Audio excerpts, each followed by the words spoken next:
Zgodba z NUK 2 ima že dolgo brado in sega v 80. leta preteklega stoletja, ko je bil izveden prvi natečaj za NUK 2. Ta je ostal neuresničen.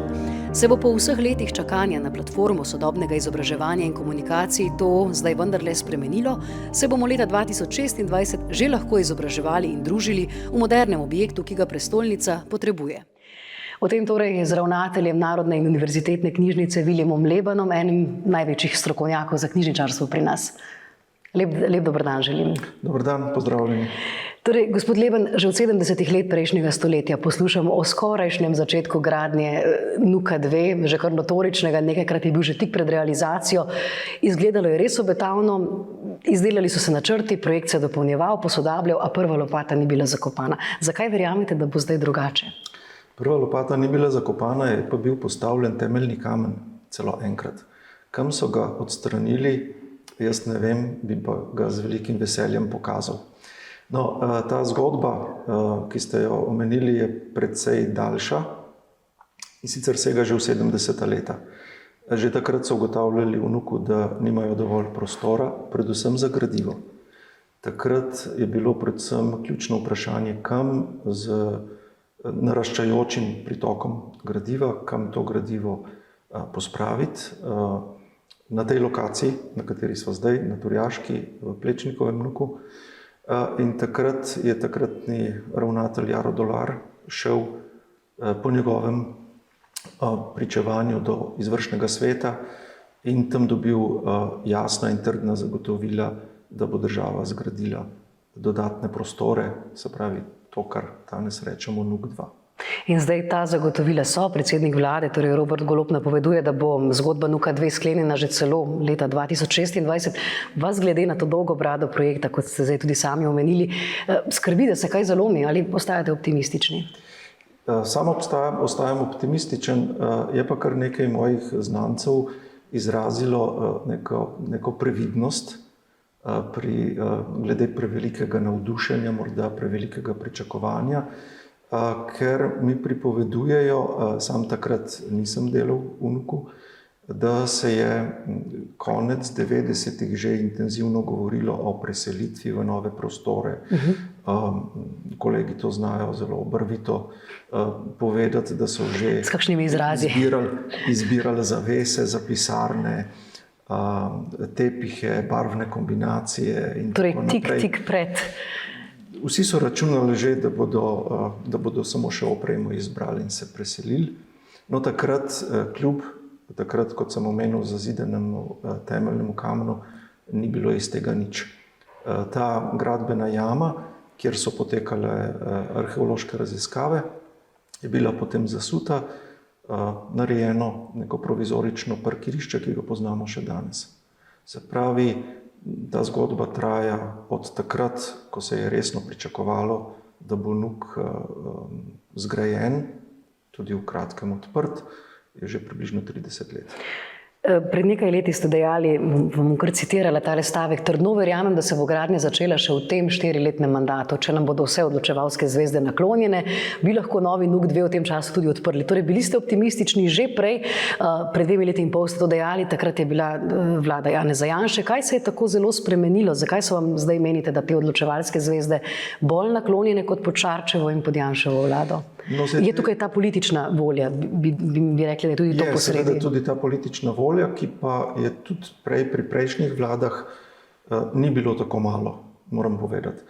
V tem času smo pripravili skupaj z ministrstvom kar veliko korakov in rešili kar veliko zagad. Ena od teh je bila, da niso bila urejena vsa razmerja v zvezi z gradbenimi parcelami. Te gradbene parcele je pred mnogimi leti, mislim, da se je začel ta postopek v času županovanja dr. Dimitrija Rupla v Ljubljani, je mesto preneslo na državo in s tem postalo soinvestitor v tem projektu.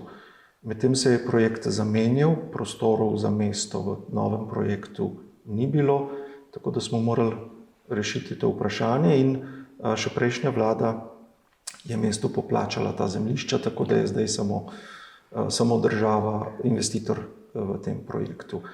pa še nekatere druge težave in zagate glede zemljišč, mej in tako naprej. V tem trenutku smo tik pred pridobitvijo gradbenega dovoljenja, kar je zelo pomemben korak. Seveda je najpomembnejši korak ta jasna deklarativna izjava, odločitev vlade, ki jo je sporočil predsednik vlade. Zelo jasno je bilo, tako je. Tu, in sicer, da bo država NUK2 zgradila kot pomemben nacionalni projekt. Začetek gradbenih del je planiran, mislim, da za konec leta 2023 oziroma zagotovo 2024. Projekt gradnje je danes vreden 95 milijonov, nekako ocena. Leta 2018, če se prav spomnim, pa je bila investicija ocenjena na 50 milijonov evrov.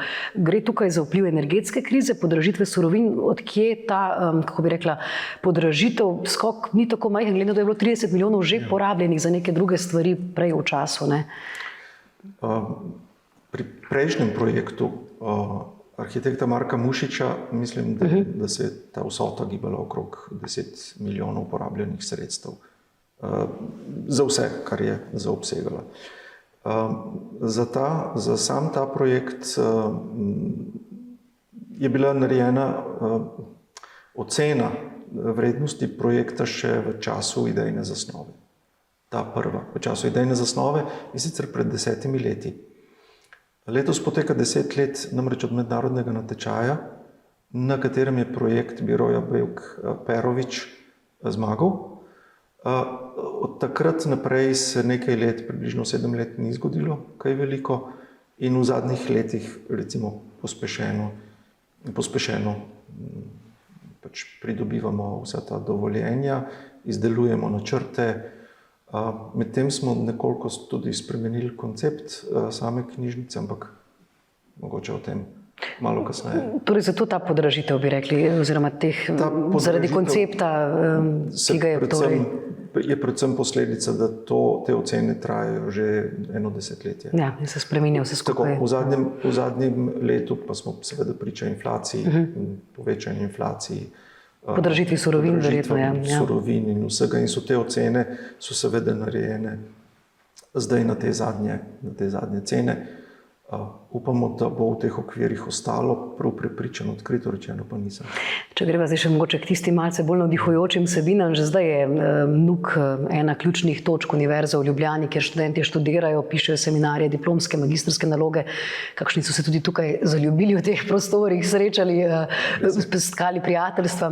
V kakšni meri se bo uporabniška izkušnja, torej NUK kot izobraževalna in komunikacijska platforma, še izboljšala, ko se bo dogradil ta težko pričakovani NUK2? Zdajšnji NUK, ta, kot jo rečemo, palača Plečnikova, ali celo tempelj, bi lahko rekli, teh izkušenj oziroma te interakcije ne nudi prav veliko. Morda so se tudi študenti tu kdaj zaljubili, ampak zagotovo ne v veliki čitalnici. Sama poznam nekaj zgodb, zato to komentiram. Zagotovo ne v veliki čitalnici, ker tam verjetno kakšnega glasnega pogovora ali pa vsaj bližine ne more do tega priti. Pa na kavi potem ne. To pa morda ne. Za NUK2 pa načrtujemo predvsem veliko teh uporabniških prostorov. Če pogledamo malo z distance, gre pri knjižnici vedno za nek pretok informacije iz medija ali iz okolja, v kateri se ta informacija nahaja, do uporabnika na drugi strani. Ko govorimo tudi o pretoku izkušenj, lahko govorimo tudi o pretoku znanja. Se pravi, vedno sta tu potrebni dve strani ali več strani, da do tega pretoka pride. Prostorov primernih in opreme ta NUK Plečnikov nima. Razen te velike čitalnice, mi uporabnikom ne moremo ponuditi kakšnih drugih prostorov, še manj pa opreme, ki bi bila nameščena v takih prostorih. O čem govorim? Ko sem bil tik pred korono v Aziji, sem naletel na knjižnico, ki je ponujala študentom, novo univerzitetno knjižnico, ki je ponujala študentom vse mogoče naprave za pomoč pri študiju.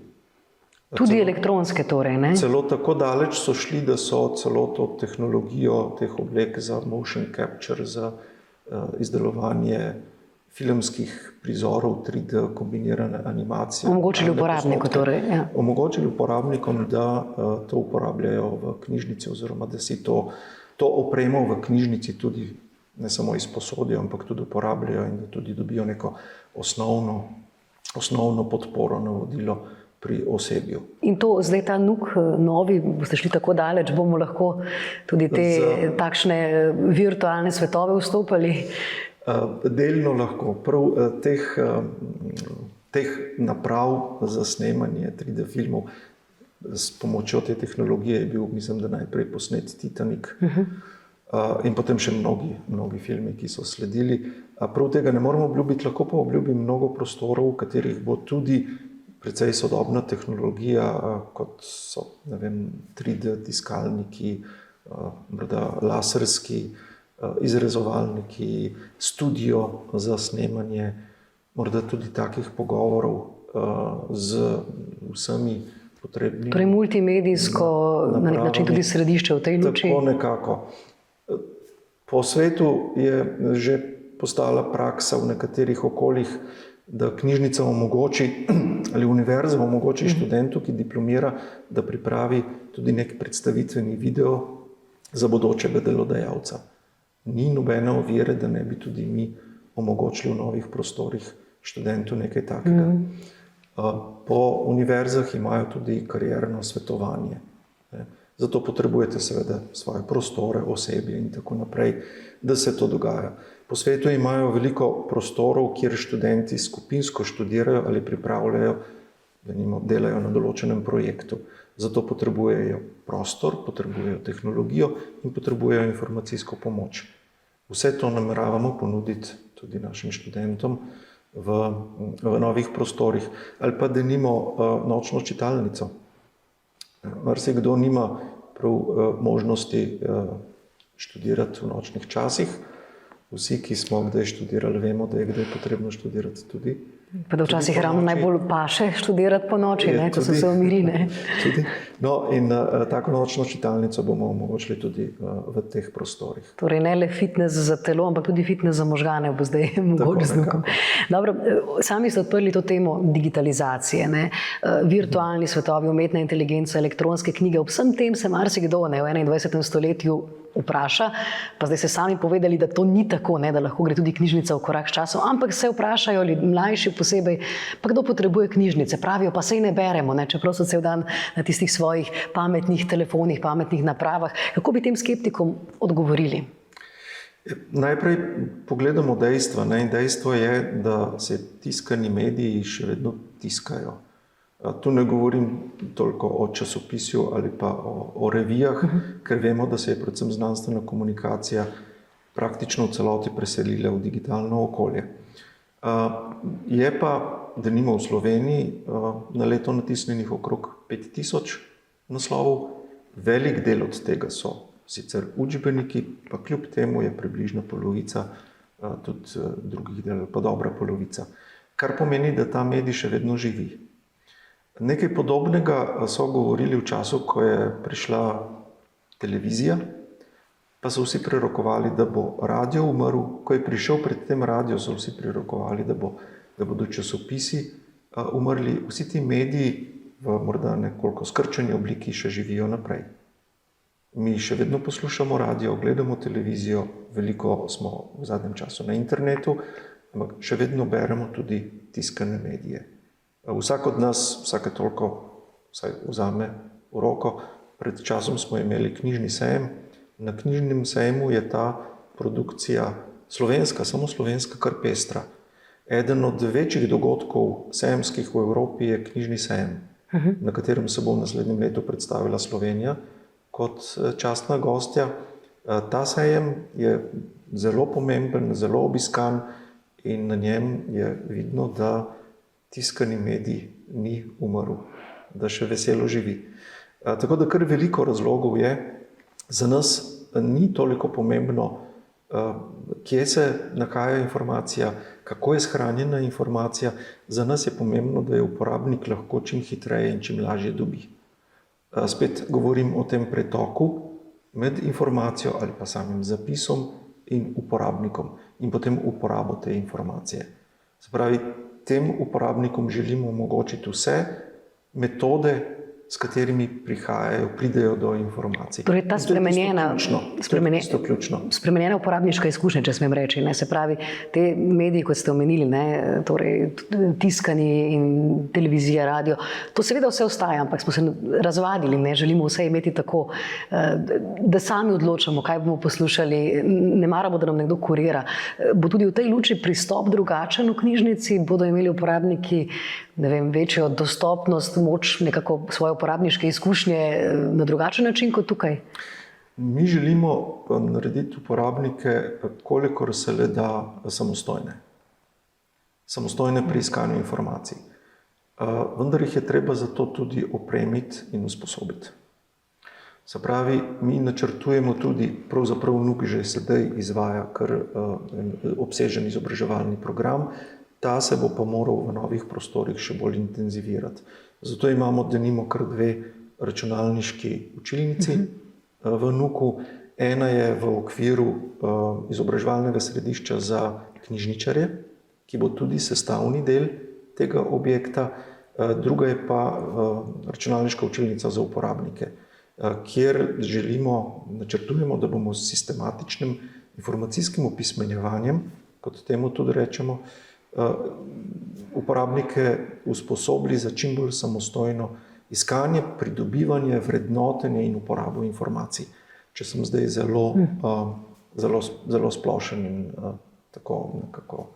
Ste na nek način že povzeli, tudi mogoče, ampak vendarle, kako se je po vašem skozi čas spremenila funkcija in tudi pomen, ki jo največja knjižnica v državi igra za Slovence? Moram reči, da je ta funkcija ali ta pomen, ki jo ima NUK pri Slovencih, vedno konstantno zelo visok, oziroma je ta pomembnost zelo velika. Zakaj? Mi smo pravzaprav ustanova, ki hrani zapisan spomin tega naroda. Ob prelomnih dogodkih morda pride to bolj do izraza. Takrat, ko se osamosvojimo, želimo pogledati, kje so tisti naši ključni teksti, na katerih, gradniki, tako, na katerih slonimo. Pa smo zelo ponosni, radi rečemo, smo družba znanja, kultura in tako naprej, ampak točno to rekli ste ob osamosvojitvah, ne? Tako, ob osamosvojitvi je bilo recimo to zelo, takrat je bila tudi ena priložnost, da smo Slovenci videli to naše temeljno prabesedilo, Brižinske spomenike v živo, ne. Teh ni v Sloveniji, hranijo v Nemčiji, ampak ta pomen, ki ga temu dajemo, je viden predvsem ob teh prelomnih dogodkih. Med temi dogodki sicer tega ne pozabimo, nekoliko se sicer zmanjša ta pozornost, ampak moram reči, da nikoli nisem slišal nikogar, ne v politiki, ne v javnosti, ne nikjer, da bi postavljal pod vprašaj sploh smisel, pomen NUK-a. Osnovni smisel našega obstoja je, da zbiramo to, če malo poenostavim, kar Slovenci zapišemo in da to zberemo in ohranimo za vse čase. Tako da bodo sedanje, predvsem pa prihodnje generacije, imele dostop do vsega tega, kar smo proizvedli. Tega ni malo, tega ima denimo NUK sedaj vseh gradiv, govorimo vseh, tudi o tujem gradivu, ki sicer ne spada v to osnovno definicijo, ki sem jo prej poenostavljeno povedal, se pravi to, kar Slovenci proizvedemo, kar zapišemo, ampak vsega tega je v NUK-u trenutno okrog 3 milijone enot. Seveda se ne moremo primerjati z denimo z Library of Congress v Ameriki, kjer gre to 300 milijonov in več, ampak v primerjavi evropskega konteksta, ne, če pogledamo. V primerjavi evropskega konteksta smo kar zelo primerljivi. Zelo pa smo primerljivi, oziroma smo celo kar dobri pri digitalizaciji tega gradiva.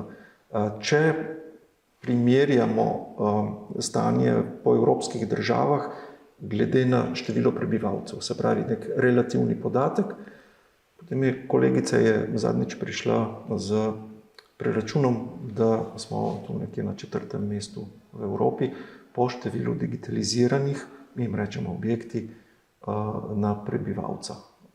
Tako da ni slabo, želimo pa seveda to digitalizacijo tudi pospešiti. Koliko gradiva, če bi rekli, zdaj mogoče od vseh zadev, ki jih imate zdaj shranjenih, ki so na voljo za uporabo tudi študentom, bralcem in tako naprej, koliko tega gradiva je pri vas digitaliziranega? Digitaliziranega je tisto, čemur rečemo Slovenika. To pa je vse tisto, kar so Slovenci napisali, kar je bilo izdano, vse tisto, kar je zapisano o Slovencih, o slovenski kulturi ali v slovenskem jeziku. Od tega smo približno digitalizirali 10 do 15%. Želimo pa to pospešiti in v recimo dobrih 10 letih digitalizirati večino. Ali nam bo to uspelo, je še vprašanje, ampak delamo pa intenzivno na tem. Z upanjem zremo torej v digitalizacijo in tudi v novi NUK 2.